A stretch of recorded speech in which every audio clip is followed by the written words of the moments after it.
लोगों से भर गई थी, पर उन्होंने इतना ज्यादा पाप किया कि परमेश्वर को दुख हुआ कि उसने उन्हें बनाया था। उसने पृथ्वी पर से हर एक को मिटाने के लिए एक जल प्रलय भेजने का निर्णय किया। यहाँ पर नूह नाम का एक मनुष्य था जो अन्य लोगों के समान नहीं था। नूह ने परमेश्वर से प्रेम किया और उसके आज्ञा का पालन किया। परमेश्वर ने नूह और उसके परिवार को जल प्रलय से बचाने का निर्णय किया। परमेश्वर ने नूह को जल प्रलय के बारे में सावधान किया। उसने उसे एक नीची छत, 3 कोठरियों, 1 खिड़की और 1 द्वार के साथ एक विशाल जहाज बनाने को कहा। आज्ञाकारिता में नूह ने इसका निर्माण किया। परमेश्वर ने नूह को प्रत्येक जानवर की किस्मों में 2-2 करके लेने को कहा, 1 नर 1 नारी। तब नूह, उसका परिवार और जानवर जहाज के अंदर गए। परमेश्वर ने द्वार को बंद कर दिया। 40 दिन और 40 रात तक बारिश आती रही। पानी आकाश से गिरा और समुद्रों और झीलों से भी ऊपर आया, यहाँ तक कि सबसे ऊंचे पहाड़ भी पानी में डूब गए। इन सब के दौरान नूह, उसका परिवार और सभी जानवर बाढ़ के जल के ऊपर तैरते जहाज में सुरक्षित थे। परमेश्वर एक पल के लिए भी नूह को भूला नहीं था। परमेश्वर ने हवा चलाई, पानी सूखने लगा। जहाज अरारात पहाड़ पर ठहर गया। नूह ने एक कबूतरी को भेजा।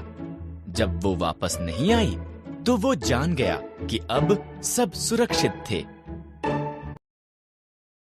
जब पृथ्वी सूख गई, परमेश्वर ने उन्हें बाहर आने के लिए कहा। उसने आकाश में एक इंद्रधनुष को वादे के रूप में रखकर कहा कि वो कभी भी पूरी पृथ्वी को जल प्रलय द्वारा दोबारा नाश नहीं करेगा। और औरत आदम और हव्वा एक सुंदर बाग में रहते थे जो परमेश्वर ने उनके लिए बनाया था। पर शैतान एक धूर्त सांप की तरह आया और आदम और हव्वा की परीक्षा ली। क्या परमेश्वर ने तुमको सही में कहा, इन पेड़ों के फलों को मत खाओ?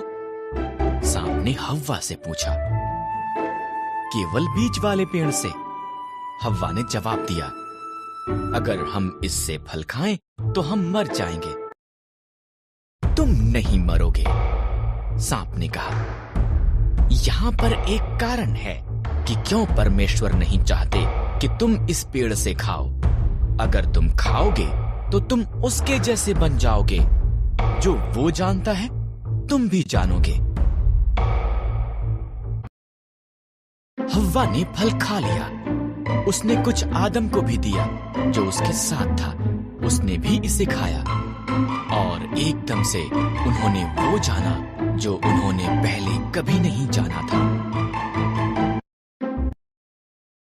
एक बात जो वो जानते थे वो ये कि वो नंगे थे। उन्होंने अपने आप को ढकने के लिए पत्तों को जोड़ जोड़ कर सिल लिया। उन्होंने पहले कभी भी डर और शर्म को महसूस नहीं किया था, इसलिए वो जानते थे कि कुछ गलत हुआ है।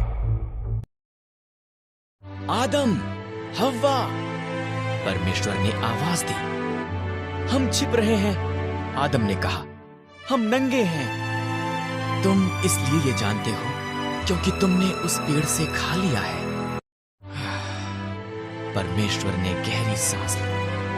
तब आदम ने हव्वा को दोष दिया और हव्वा ने सांप को दोष दिया। परमेश्वर ने कहा, सांप, तू पेट के बल चलेगा। एक स्त्री का पुत्र तुझे हराएगा। हव्वा, संतान पैदा करना कठिन होगा। आदम, अन्न उगाना मुश्किल होगा। तब परमेश्वर ने आदम और हव्वा के लिए कपड़े बनाए और उन्हें बाग से बाहर भेज दिया। उसने एक ज्वालामय तलवार के साथ एक स्वर्गदूत को वहां पर रखा ताकि वो वापस ना आ सके।